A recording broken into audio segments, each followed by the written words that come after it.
सोनम वांगचुक यांनी स्टेटमेंट बदललंय। या गोष्टीचा अंदाज राहुल गांधींना होता, म्हणून राहुल गांधी आतापर्यंत या आंदोलनापासून बाजूला होते का हा प्रश्न निर्माण व्हायला जागा आहे। आतापर्यंत जंतर मंतरवर काय घडतंय, कसा लाठीचार्ज घडतोय, कशा पद्धतीने विद्यार्थ्यांना एखाद्या आतंकवाद्यासारखं ट्रीट केलं जातंय हे सोशल मीडियावर दिसतंय। पण सोनम वांगचुक यांनी हॉस्पिटलमध्ये बसल्या बसल्या या आंदोलनाचा एक टर्निंग पॉइंट बदलला। या आंदोलनाला आता 2 गटांमध्ये विभागलं जाण्याची शक्यता आहे। नेमकं काय घडलंय हे समजून घेण्यासाठी हा व्हिडिओ शेवटपर्यंत पाहणं गरजेचं आहे। 22 जुलैला सोनम वांगचुक यांनी रुग्णालयातून अचानक मवाळ भूमिका घेत केंद्र सरकारला जे पत्र लिहिलंय त्यानं जंतर मंतरवरील आंदोलक विद्यार्थ्यांचा पायाखालची जमीनच सरकवली आहे।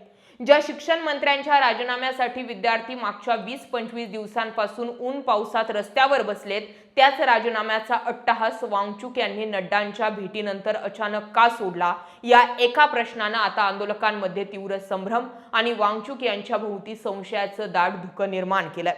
नीट पेपर फुटी विरोधात दिल्लीच्या जंतर मंतरवर सुरू असलेल्या ऐतिहासिक विद्यार्थी आंदोलनात फाटाफूट होते का, असा संभ्रम सध्या निर्माण झालाय। याला कारणीभूत ठरतंय ते सोनम वांगचुक यांनी 22 जुलैला रुग्णालयातून लिहिलेलं एक पत्र। या एका पत्रामुळे आता या संपूर्ण आंदोलनालाच नाट्यमय वळण आलंय। वांगचुक यांच्या या बदललेल्या भूमिकेला सोशल मीडियावर काहींनी पॉलिटिकल सेटलमेंट म्हटलंय, तर काहींनी नड्डांचा मास्टर स्ट्रोक म्हटलंय। 20 जुलै रोजी ज्या धर्मेंद्र प्रधान यांच्या राजीनाम्यासाठी आंदोलक विद्यार्थ्यांनी आपलं रक्त सांडलं, आंदोलनाच्या त्याच मुख्य कारणाचा सोनम वांगचुक यांच्या नवीन पत्रात उल्लेखच नाही। सोनम वांगचुक यांनी प्रधान यांच्या राजीनाम्यावर विचार व्हावा अशी नवीन मागणी केली आहे।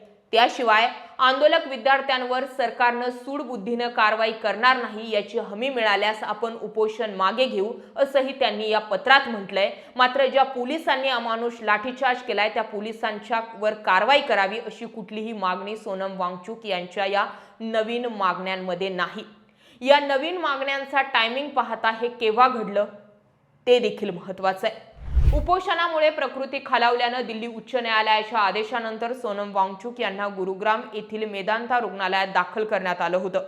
तिथे 21 जुलैच्या मध्यरात्री जे.पी. नड्डा आणि केंद्रीय राज्यमंत्री डॉक्टर जितेंद्र सिंह यांनी वांगचुक यांची भेट घेतली। या भेटीत 1 तासांहून अधिक काळ सकारात्मक चर्चा झाल्यास सूत्रांकडून सांगण्यात आलंय। याशिवाय सोनम वांगचुक यांनी जे.पी. नड्डा आणि जितेंद्र सिंह हे भेटीला आल्याबद्दल त्यांचे आभारही मानले। या भेटीनंतरच सर्व सूत्र हल्ल्याचं म्हटलं जातंय। वांगचुक यांनी नड्डांना लिहिलेल्या पत्रात म्हटलंय की सरकारने संसदेत पेपर फुटीवर सविस्तर चर्चा करून शिक्षण मंत्र्यांच्या राजीनाम्याच्या मागणीवर सकारात्मक विचार करण्याचे आश्वासन दिलंय।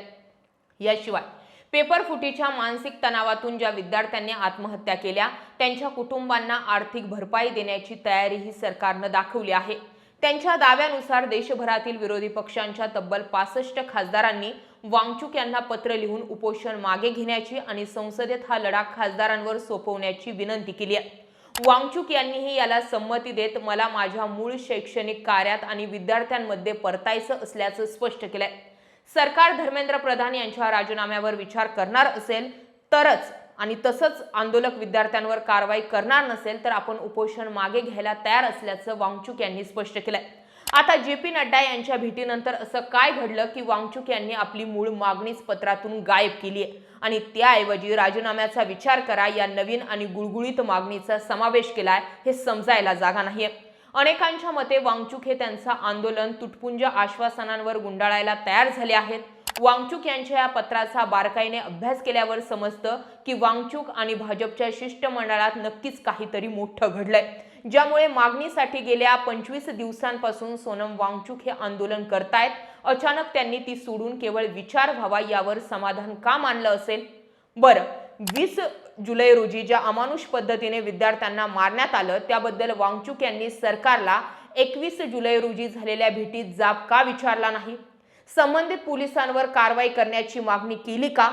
आणि जर अशी मागणी केली नसेल तर मग वांगचुक यांना विद्यार्थ्यांवर झालेल्या अमानुष लाठी हल्ल्याची रुग्णालयात माहिती नव्हती का, हा प्रश्नही विचारला जातोय। वांगचुक यांच्या पत्रावर सर्वात मोठा आक्षेप आंदोलक विद्यार्थीच घेत आहेत, कारण अवघ्या 2 दिवसांपूर्वी म्हणजेच 20 जुलै रोजी दिल्ली पोलिसांनी आंदोलक विद्यार्थ्यांना ज्या अमानुष पद्धतीने मारहाण केली त्यात अनेक विद्यार्थी गंभीर जखमी झाले. आम्ही पोलिसांच्या लाठ्या खाल्ल्या, रस्त्यावर रक्त सांडलं. ते काही शिक्षण मंत्र्यांच्या राजीनाम्यावर केवळ विचार व्हावा म्हणून काय? जर शेवटी मवाळच व्हायचं होतं तर मग आमचा संघर्ष कशासाठी होता, असा थेट प्रश्न आता सोशल मीडियावर विद्यार्थी विचारतायत. विद्यार्थ्यांचा आरोप आहे की जेव्हा आंदोलन अंतिम टप्प्यात आलं असताना आणि सरकारवर प्रचंड दबाव वाढत असताना नेमकं त्याच वेळी वांगचुक यांनी सरकारसोबत तडजोड करून आंदोलनाची धार बोथट केली. राजकीय वर्तुळात आता उघडपणे चर्चा सुरू झाली आहे की जे.पी. नड्डा यांनी मेदांता रुग्णालयात मध्यरात्री भेट घेऊन हा खरा गेम वळवलाय. वांगचुक हे पूर्णपणे मॅनेज झाले आहेत की काय, अशी ही शंका येण्यामागे 3 मोठे मुद्दे सांगितले जातात. पहिला मुद्दा म्हणजे नड्डा यांच्या भेटीच्या काही तासातच वांगचुक यांनी धर्मेंद्र प्रधान यांच्या राजीनाम्याऐवजी राजीनाम्यावर विचार व्हावा असा शब्दप्रयोग केला. त्यामुळे त्यांनी सरकारपुढे संपूर्ण शरणागती पत्करल्याचं बोललं जातंय. दुसरा मुद्दा, लडाख आंदोलनाच्या वेळीही वांगचुक यांनी सरकारला विचार करण्यासाठी मोठी मुदत दिली होती. त्याही वेळी त्यांनी मवाळ भूमिका घेत आंदोलन मागे घेतलं होतं. तीच रणनीती वापरून भाजपनं वांगचुक यांच्या माध्यमातून दिल्लीतलं हे मोठं होत जाणारं विद्यार्थी आंदोलन कोणतीही मोठी राजकीय हानी न होता थंड पाडलं आहे. तिसरा मुद्दा, 20 जुलै रोजी विद्यार्थ्यांवर अमानुष पद्धतीने लाठी हल्ला झाला आणि त्याच्या दुसऱ्याच दिवशी 21 जुलै रोजी जे.पी. नड्डांनी वांगचुक यांची रुग्णालयात भेट घेतली. आंदोलकांवर एवढा हल्ला झाल्यावरही वांगचुक यांनी मवाळ भूमिका घेतल्यानं अनेकांकडून यावर शंका घेतली जाते. दुसरीकडे या संपूर्ण प्रकरणातील सर्वात मोठा अँगल म्हणजे विरोधी पक्षनेते राहुल गांधी यांची भूमिका. राहुल गांधी यांनी सोनम वांगचुक यांच्या जंतर मंतरवरील मंचावर ते का गेले नाही याचं उत्तर आता स्पष्ट होतंय. राहुल गांधींना चांगल्या प्रकारे ठाऊक होतं की भाजप सरकार लडाख आंदोलनाप्रमाणे वांगचुक यांच्याशी पडद्यामागून चर्चा करून त्यांना मॅनेज करण्याची दाट शक्यता आहे. जर काँग्रेस वांगचुक यांच्या आंदोलनात थेट सहभागी झाली असती आणि नंतर वांगचुक यांनी पलटी मारली असती तर विरोधी पक्षाची मोठी नाचक्की झाली असती. हा संभाव्य धोका ओळखूनच राहुल गांधींनी वांगचुक यांच्या व्यासपीठापासून अंतर ठेवलं होतं. राहुल गांधींनी वांगचुक यांच्यावर विसंबून न राहता थेट संसदेत आणि सातलोक कल्याण मार्गावर स्वतंत्र आणि आक्रमक आंदोलन सुरू केलं. वांगचुक मवाळ होतील हे ठाऊक असल्यानेच राहुल गांधींनी सुरुवातीपासूनच थेट पंतप्रधानांच्या माफीची आणि शिक्षण मंत्र्यांच्या हकालपट्टीची स्वतंत्र आंदोलनाची लाईन घेतली होती.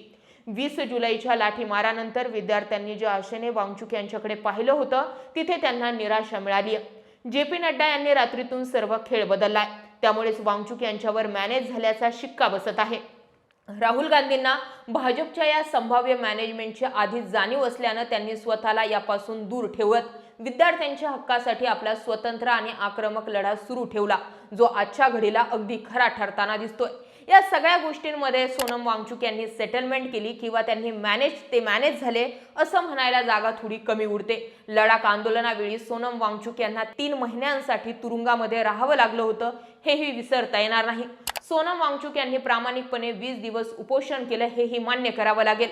मात्र सोनम वांगचुक यांनी ज्यावेळी जे.पी. नड्डा हे त्यांच्या भेटीसाठी आले त्यावेळी ज्या मागण्या त्यांच्या समोर मांडल्या त्यासाठी त्यांनी जंतर मंतरवरील आंदोलक, विद्यार्थी आणि या कॉक्रोच जनता पार्टीचे सर्वेसर्वा अभिजित दिपके यांनाही विश्वासात घेणं गरजेचं होतं.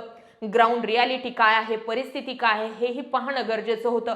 आणि कदाचित हे आंदोलन एका टप्प्यावर नेल्यानंतर गुंडाळलं जाऊ शकतं किंवा मग ते दाबलं जाऊ शकतं. या संभाव्य शक्यतेमुळेच राहुल गांधींनी या आंदोलनापासून 2 हात लांब राहणं पसंत केलं असावं, अशा पद्धतीने आता चर्चा व्हायला सुरुवात झाली. तुम्हाला काय वाटतंय? सोनम वांगचुक यांनी बदललेलं स्टेटमेंट आणि राहुल गांधींनी अगदी याच्या विपरीत केलेल्या मागण्या, सध्याच्या घडीला कोण योग्य? सोनम वांगचुक यांनी धर्मेंद्र प्रधान यांच्या राजीनाम्याबाबत फक्त विचार व्हावा ही केलेली मागणी योग्य, की राहुल गांधींनी आधी राजीनामा व्हावा मग संसदेत चर्चा व्हावी ही केलेली मागणी योग्य?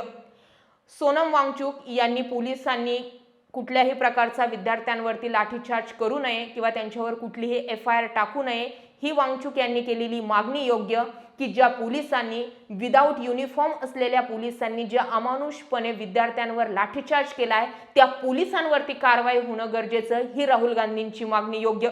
सध्या वांगचुक आणि राहुल गांधी यांच्यातील ज्यांनी मागण्या केल्या त्यातील मागणी कोणाची तुम्हाला योग्य वाटते हे आम्हाला कमेंट करून नक्की कळवा. जय महाराष्ट्र.